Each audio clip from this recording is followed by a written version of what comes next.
Mother Earth. Feminine symbolism in MOAB's BASKETMAKER rock art.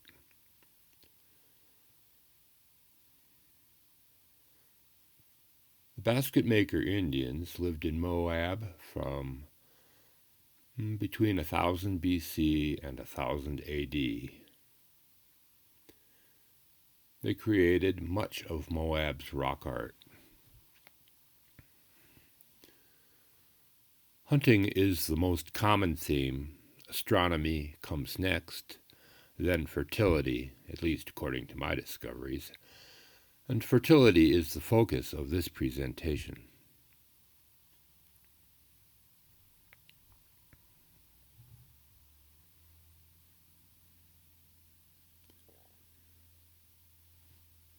I came across this panel in the summer of 1997, and I call it the Rosetta panel.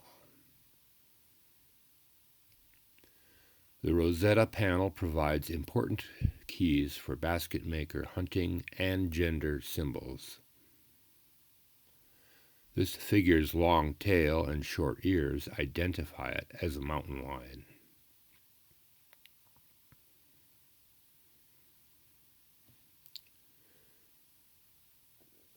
The foot design is diagnostic for BASKETMAKERs. It includes segmented paws, tined toes, and distinct claw marks. Assuming that most hunters were men, these tracks may be considered masculine symbols. These motifs appear on rock art panels from Moab to the Grand Canyon, which is the BASKETMAKER realm. There are examples from Canyon de Chelly, Hidden Valley, Moab, Arizona, New Mexico.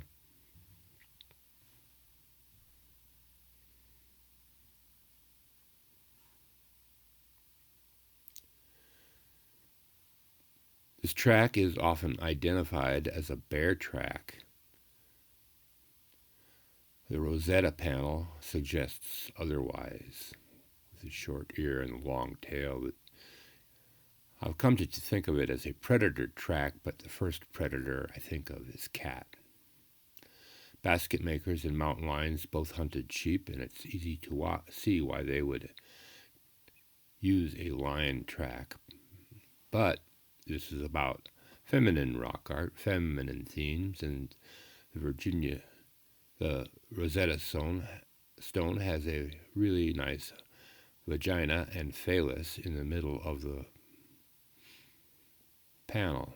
There's a close look, an inverted U with two dots at the bottom. This is a vagina symbol that is only seen in Moab. There are a lot of vagina symbols, but this is specific to Moab BASKETMAKER.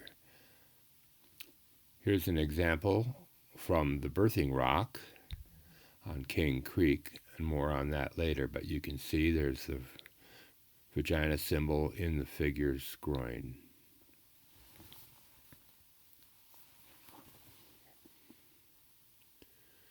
Like I said, there are many variations of the vagina motif throughout the West, and we'll look at a couple here. These are Ute symbols just north of Moab. And I don't know who made this bunch, but the place is called Hickson Summit. It's about halfway across Nevada on Highway 50. They could have been Ute, they could have been Paiute, but they're clearly sexual. And while the BASKETMAKER lion track is seen in all regions, this style of fertility symbol is local to Moab. The Rosetta panel provides keys for identifying gender symbols. It also shows the close relationship that exists between these symbolic elements. You can see that long line stretching from the lion to the phallus that enters the vagina. That's a close connection, physically and psychologically, no doubt. My old friend John Cowan built a house where he could look out and see the portal. And we used to stand there and go, honor the portal. The portal contains that symbol, the inverted U with the 2 dots. And this is the largest and most carefully executed vagina symbol in the MOAB area.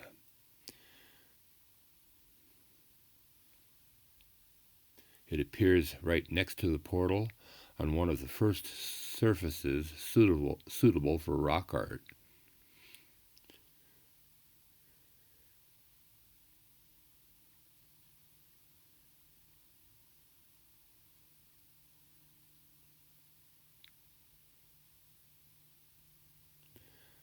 This panel is on a boulder where the terrain between the boulder and the portal is not suitable for rock art. So that's as close as you can get and have a piece of rock art next to the portal. Topographical features could have symbolic significance in basketmaker life. The meaning of the rock art reflects the anyway. The vagina symbol appears at the entrance to a mysterious chasm with the river of life flowing into it. There we go, getting back on track. A large wetland sits at the portal's mouth. And the portal marks the beginning of the largest collection of feminine rock art in the area. Much of the art is along Kane Creek Road, which follows the left bank of the river.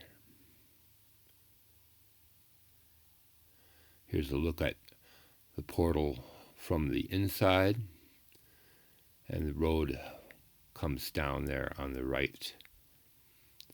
Moonflower Canyon, a famous rock art site, is the first major site past the portal. None of the rock art at Moonflower is definitively feminine.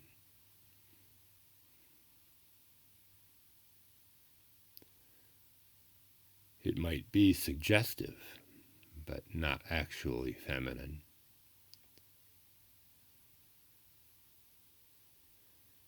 However, not far past Moonflower, we do see a feminine image, and I call it the Ghost Mother. And the Ghost Mother panel illustrates what may be a breech birth.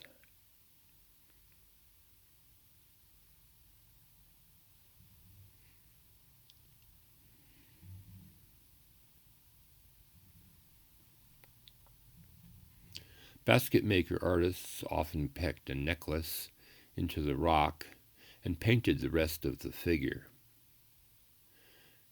And here you can see the Ghost Mother's pecked-in necklace, and you can see that she was painted and abraded.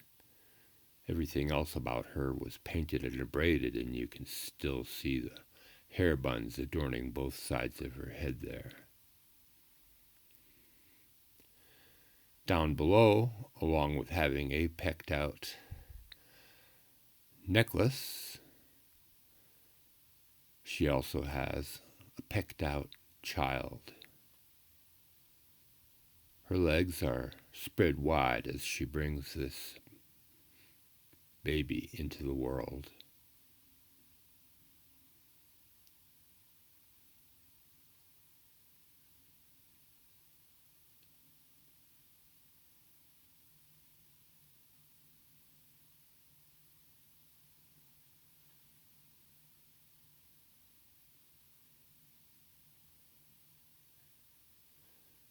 The Ghost Mother is one of the more spectral visions left in the Kane Creek. A few yards upstream is another panel that a local called Pussy Lips. Any questions? No, thank you. Further down Kane Creek is a panel I call the Naked Dancing Girls. The owner of this property does not seem to care too much about rock art. And the tunnels probably were drilled into the wall, into the cliff wall there, and probably destroyed some rock art. But you can see the edge of the tunnel, and there's the naked dancing girls. They all have labial lips. We'll take a little closer look at that so you can see the labial lips clearly.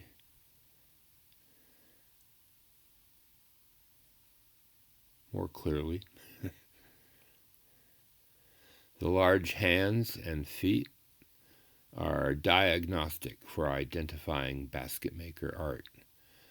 Here you can see her hair buns. They're similar to the ones on the ghost mother.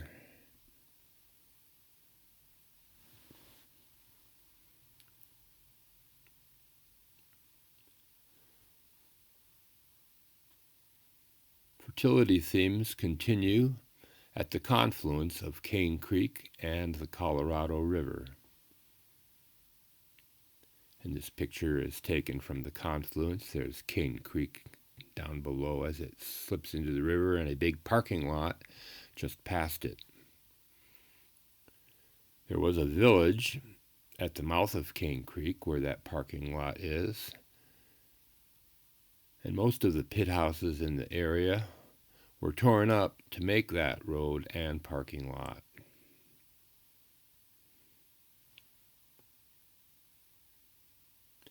That was the Bureau of Land Management at work back in the 60s. One of the most compelling glyphs in Kane Creek overlooks this area. It's there where that gray arrow is. Have to cross the creek and climb up the hill. And there she is on that rock. We call her the Lady of the Canyon.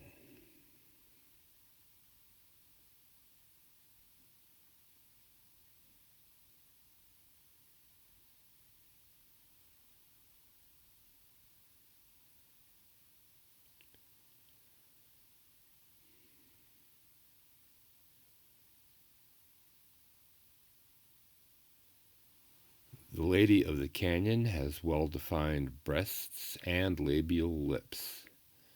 You can see her breasts there. The labial lips are a little more difficult to make out, but we'll just zoom down for a close-up, and you can take a look.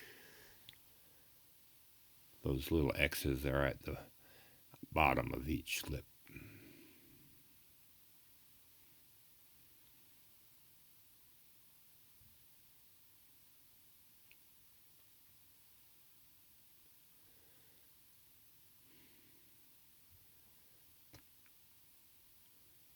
The Lady of the Canyon is directly across Kane Creek Canyon from the Tombstone, the famous base jumpers spot. There's a small rocky plateau where the lady is situated, and this plateau has several interesting features. There are some circular ruins there, recently rebuilt, and there is charcoal, but there is no sign of flint knapping, and this may indicate that it was a ceremonial site rather than a domestic site. No flint knapping, no fire-cracked rock. Right next to the ruin there is a small cave. It may also have been a ceremonial cave. Caves are clearly feminine in nature. Let's say you went in there with some hot stones and water and took a sweat bath.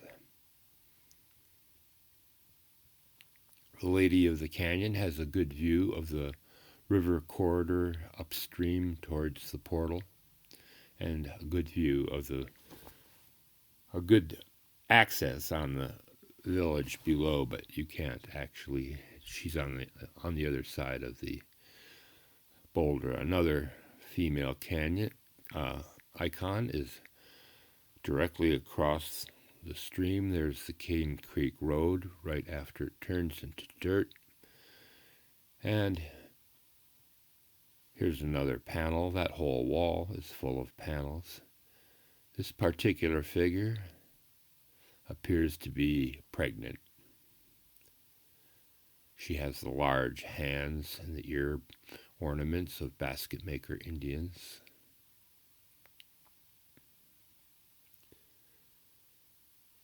The fertility theme continues on the next panel on this wall. The pregnant girl is over on the left, and we'll take a look at this panel, which is right next to the tombstone. And I call this the penis panel because those guys all have their penises out. They're not erect. They're more like they're showing off. One figure on the right appears to have been made at a later date than the other figures, and we call him the proud man, and you can see why he might be proud man. His hairstyle resembles that of the Lady of the Canyon, so there's a fairly good chance that the Lady of the Canyon and the proud man were made by the same artist.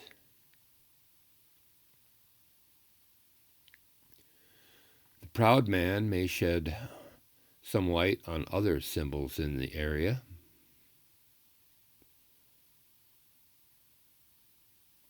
For example, on a hunting panel upstream, there is a sheep speared by an ATLATL and a large basket-maker figure with a lion track for head, and next to him, between the figure and the sheep appeared with the ATLATL, is a familiar symbol.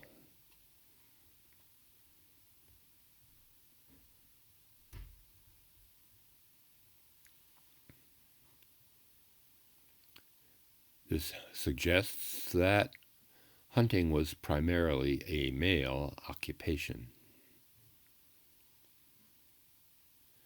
I know where other examples of that design exist in the MOAB area.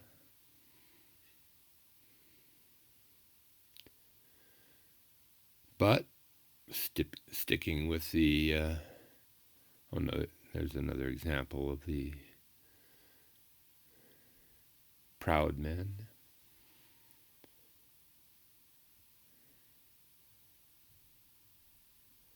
Going up the canyon about 1.5 miles or 2 miles up from the proud man is the famous birthing rock. And that blue dot at the bottom shows us where the birthing rock is in relation to the road and the canyon.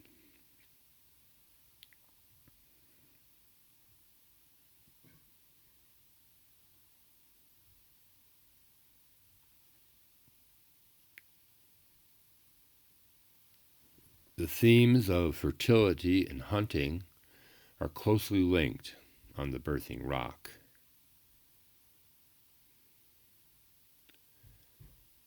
This large figure is giving birth.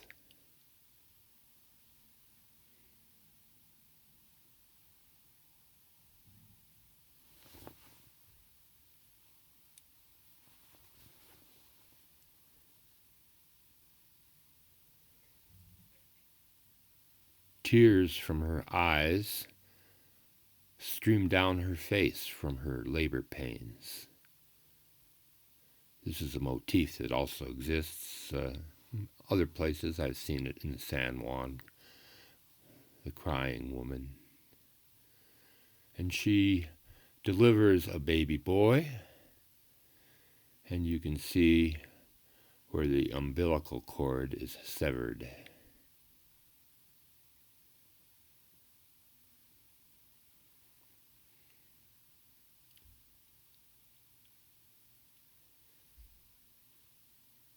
An ATLATL spear appears across her belly, a possible blessing for her son's success in the hunt when he becomes a man. At the right of the ATLATL spear, you see that circle with the line through it.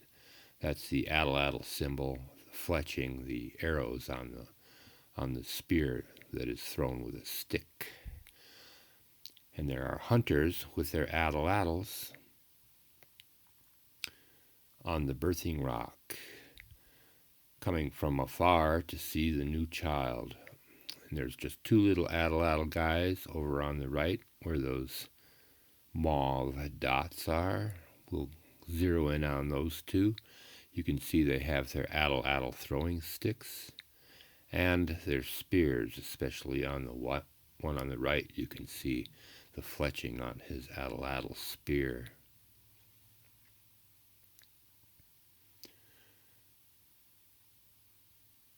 We took a look at this lady before. Is she a midwife, a matriarch, a doula, a grandmother, a goddess? We don't know, but we do know that she is a woman.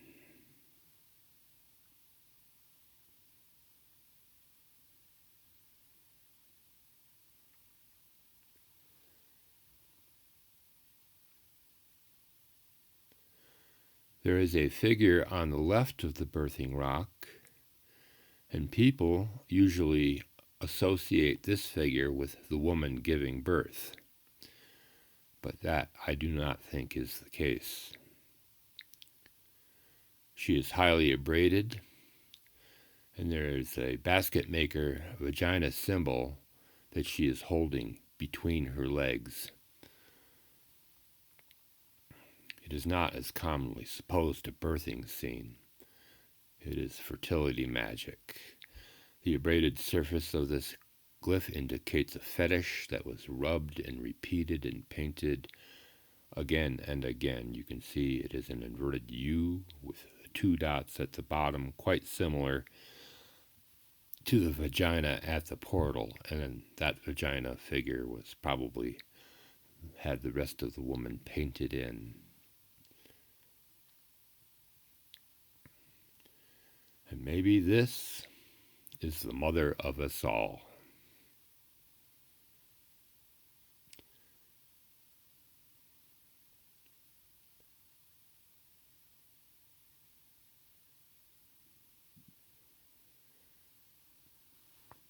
The birthing rock is just below another interesting topographical feature. It is up and to the right of the birthing rock, and I call it the birthing cave.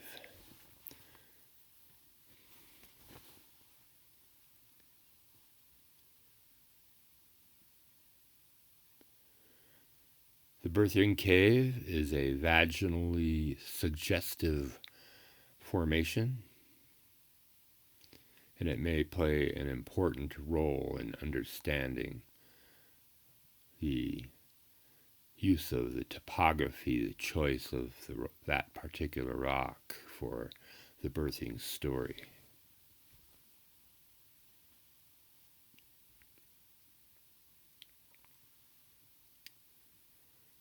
The birthing cave,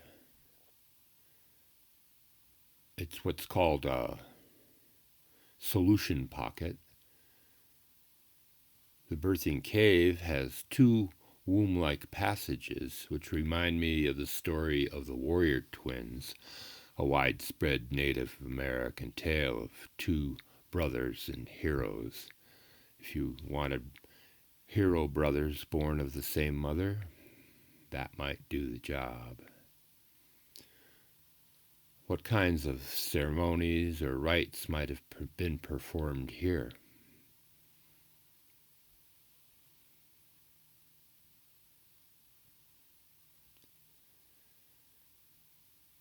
One time I was hiking across the canyon, and I looked back at the birthing rock to see what it looked like over there. There's the birthing cave and the birthing rock, and you see where those question marks is? That's what gave me pause. If you go over by the birthing rock and you look up,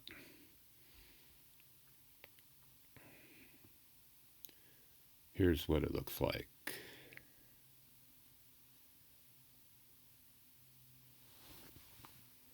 the masculine appearance of this boulder, these two boulders, would not have been lost on the Birthing Rocks artists.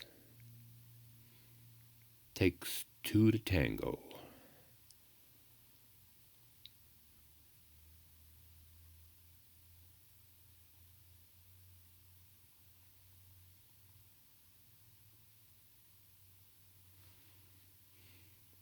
In your dreams, Jerome. In your dreams.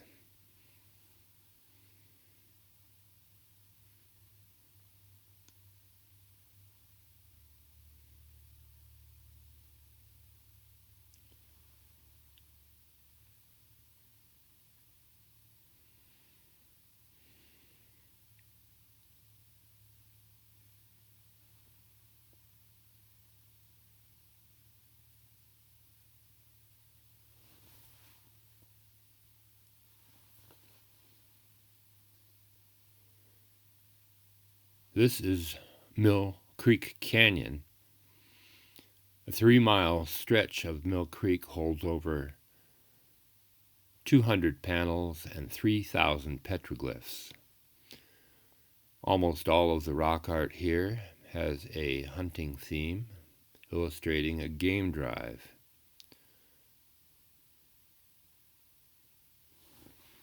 In this whole canyon, I have only found one feminine petroglyph.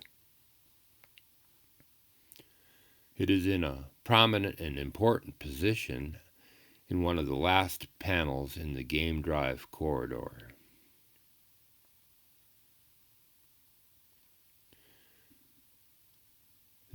The panel that this female is on holds nearly 200 glyphs and includes 19 celebratory flute players. But if you go upstream, the first figure on the left of this panel is a woman.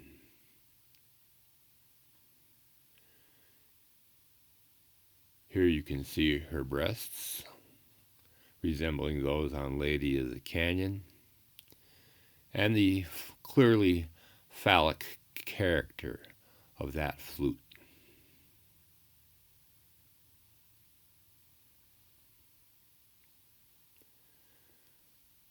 Like I said, there are 19 flutes on this panel. So it was at the very end of the game drive, and everybody was ready to get down.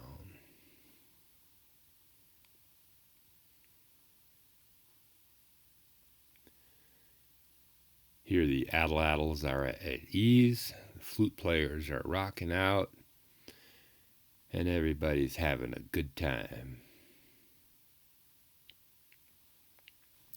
This female's eminent position might indicate that her role is similar to that of the Lady of the Canyon or the Mother Earth figure at the Birthing Rock.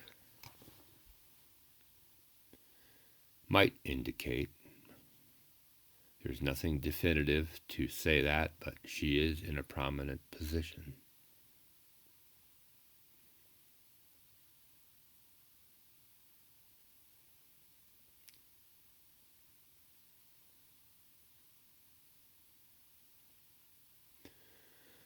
There is a large alcove in Mill Creek up the left-hand fork, just past the waterfall that everybody goes to play at. And I call this the Waterfall Alcove. I went up there to see if it was a solar observatory during the summer, but I couldn't really make anything definitive about. There's the waterfall down on the right, and up on the left, the Waterfall Alcove. It was a major habitation site. There's a great deal of domestic and hunting archaeology up in that alcove.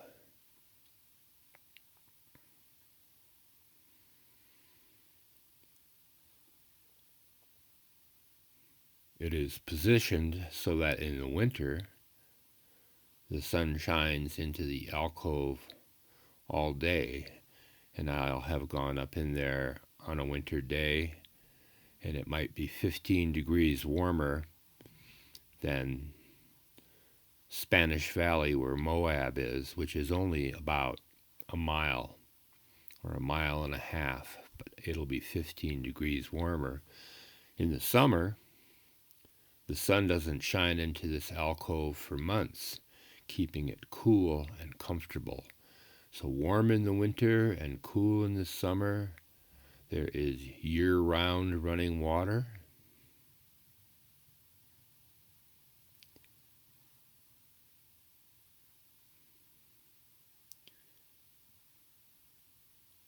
And this is at the confluence of the left hand and the right hand of Mill Creek.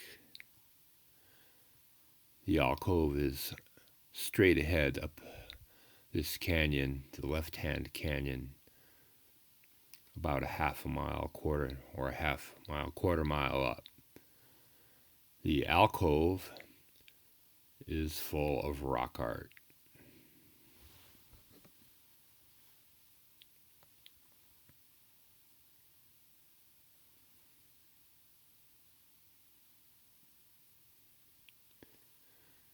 My observations suggest that the alcove was divided into male and female activity areas, and this is by looking at the rock art up there in the alcove.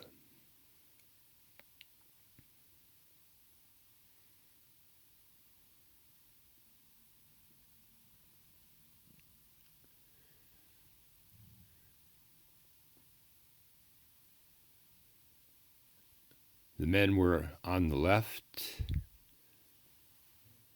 and the women were on the right-hand side.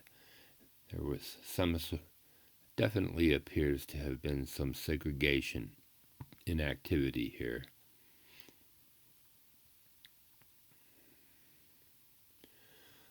The boundary between the two areas is marked by a set of boulders.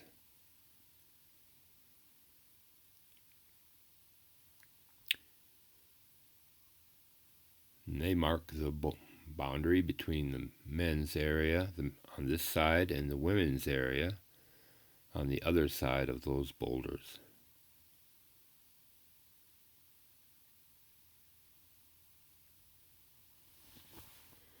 Right at the boulders, we find this fellow here at the narrowest part of that passage. There is a man with a dagger and an archaic painting next to him.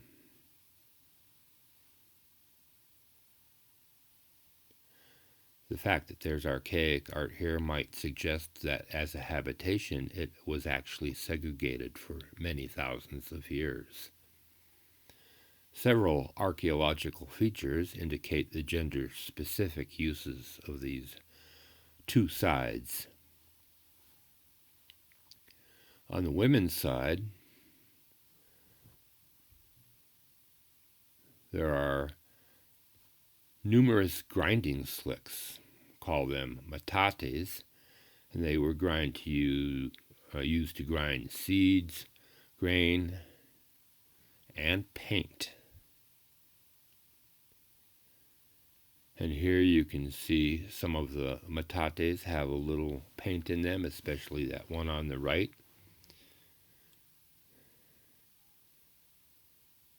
And the entire ceiling of this cavern was once decorated with red, white, and purple mud balls that were up as high as you could throw with a throwing stick. It was all very festive up there.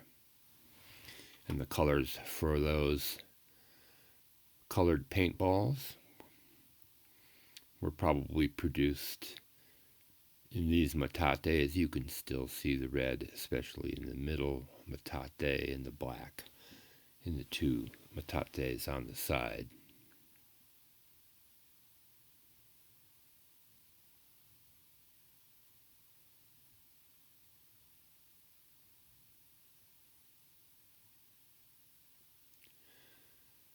there is a base of a granary on the far side of the alcove, right in the overhang up there, near the end of the ledge. And food processing and storage was probably more woman's work than point making and hunting. We can tell from the osteological evidence women had more wear and tear on their hands, knees, hands, elbows, shoulders.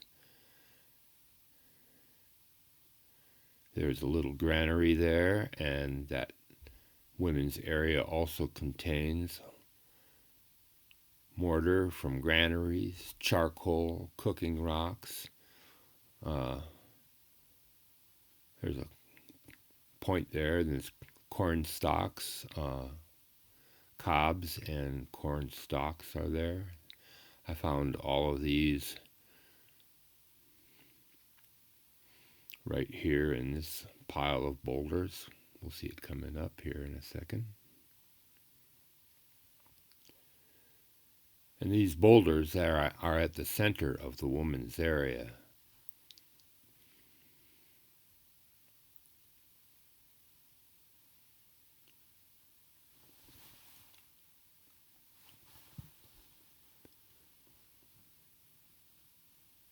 There's some interesting rock art on these boulders, little steps that we often call Moki steps. But in this case, they don't seem to lead anywhere. However, if you were a mother with a small child, maybe this was your playground.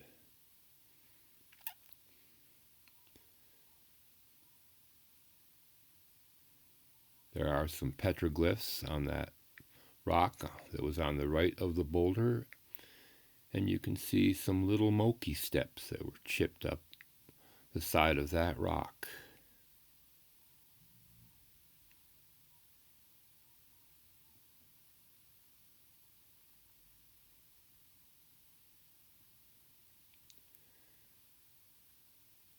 Quite evident now that you know where they are. You pull back a little bit and look at the rock again. We just saw that rock there on the left, but that flat rock on the right also has Moki steps at an even shallower angle than the other rock.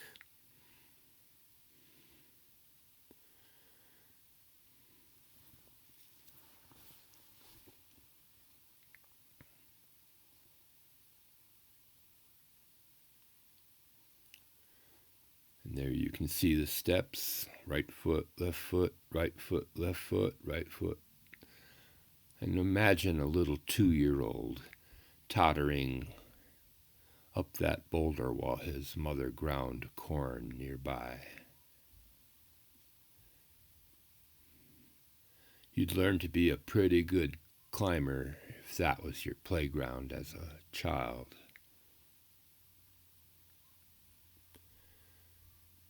The male area is in the distance there, that small alcove, and so this is where Mom could keep an eye on the little ones while she did her chores.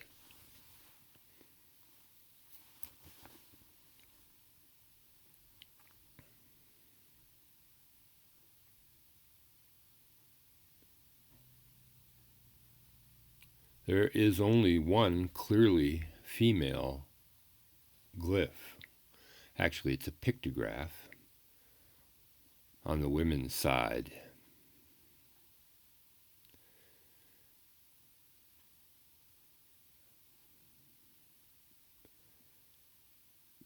It's just down there on the bottom of the cliff, and it is near the metates.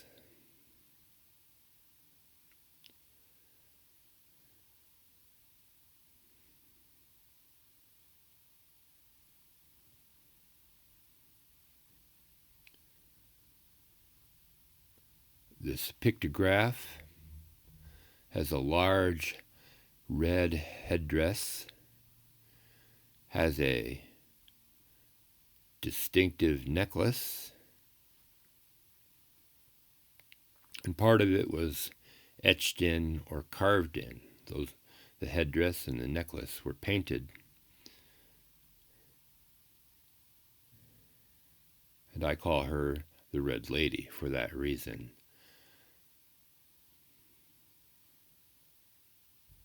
Let's just take a closer look at that headdress and necklace there.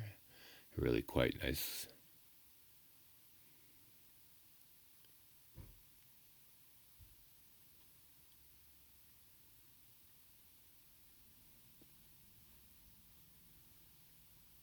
And if you look down below, her gender is obvious.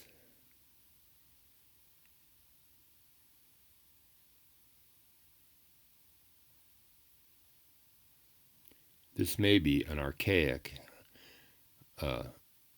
pictograph, and they use a somewhat different style of design elements to render a feminine vagina.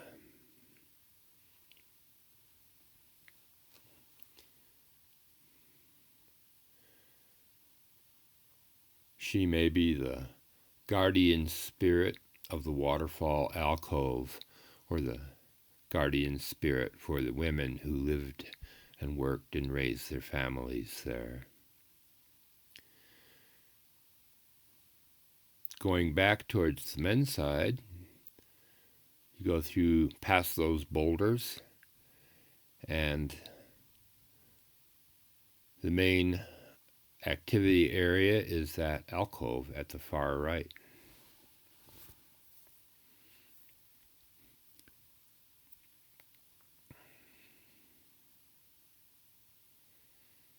I call this small alcove the men's room. Could you tell me where the men's room is, please? Yeah, it's right over there.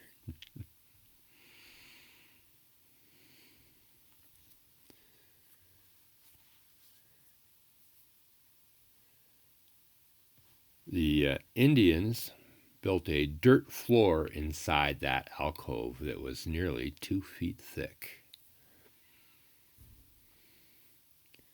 So they definitely spent a lot of time in there in the shelter of that overhang. The dots mark the edge of the floor. The little dog is Pepper, Bob Dudek's dog. I used to take her out walking a lot. She was good company. The floor is littered with stone chips from tool making, but it has no cooking debris, no charcoal or corn or fire-cracked rock, but it's easy to get a handful of this stuff. All kinds of chert and carved and broken bone, thinning and edge flakes. This suggests that the men spent more time here than the women did. But other than that single figure with the dagger, there is no overtly male art, unlike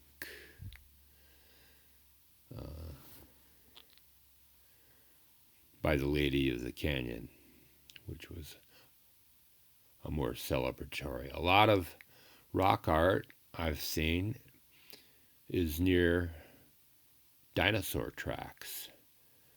And there's a dinosaur track just past the men's room, outlined. There's a 3-toe track there. And I've seen enough dinosaur tracks near human habitations that I wonder if that might not have been a reason to put a habitation in a certain place. I wonder if these hunters were impressed by the idea of a giant bird that left its tracks in solid rock.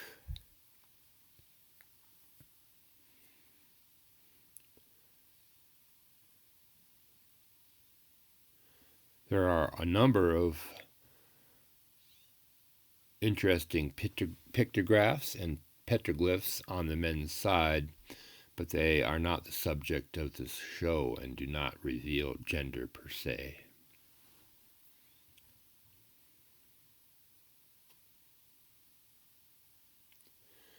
Although images showing gender do exist and are fairly common in BASKETMAKER art, I don't know of any that shows an actual sexual act.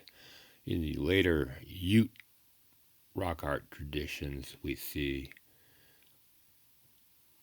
more of that direct sexual activity. And this suggests that the BASKETMAKERs possessed a relatively chaste culture. Can't prove that, but it's just a guess. You don't see, you see flute players with erections, but that's about it. And I guess that's part of partying down.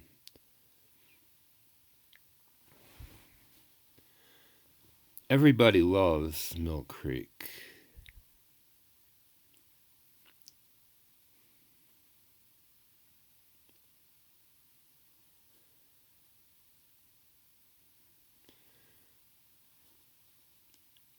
It's about a mile from the end of a road and a parking lot, and it is not unusual to go there on a summer day and see hundreds of people. And if you're looking for a swimming hole in Moab, all you need to do is Google it.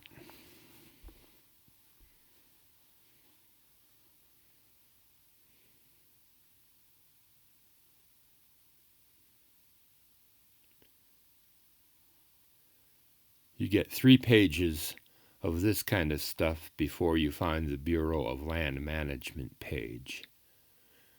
There's some better control up there now, but this is what it looks like on a typical, used to look like on a typical summer day. Nebraska, Florida, Texas, Nevada, Michigan.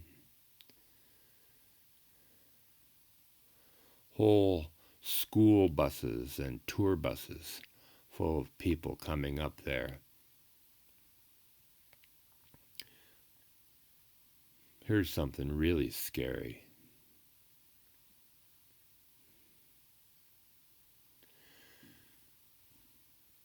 The local school does a rather poor job of teaching high school and grade school kids to be stewards. This was done by a local high school boy who is asking his girlfriend to the prom. The paint has been removed. I removed it. But the scars are still there. Here's a digital enhancement, but this was several years ago, and the scars have blended into the rock a lot better. You can see some archaic rock art up there to the right. They're doing a better job now, but other problems remain.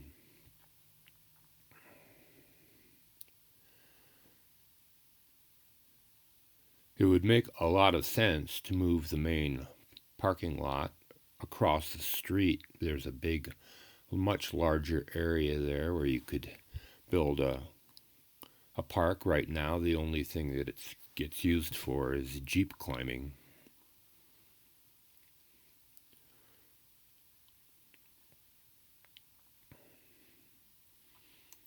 And to tell you the truth, I don't mind this too much. A little slack lining above the swimming hole. But we do get a variation of activities.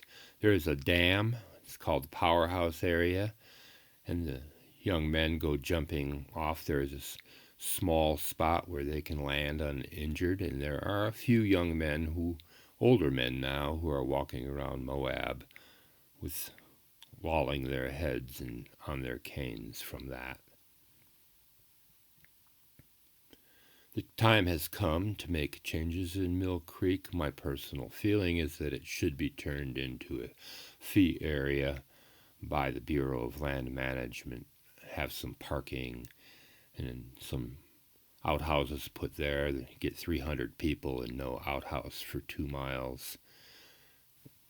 But we don't get that kind of sense of valuation from our local officials. And so it goes, well, but it's what your mother would want you to do.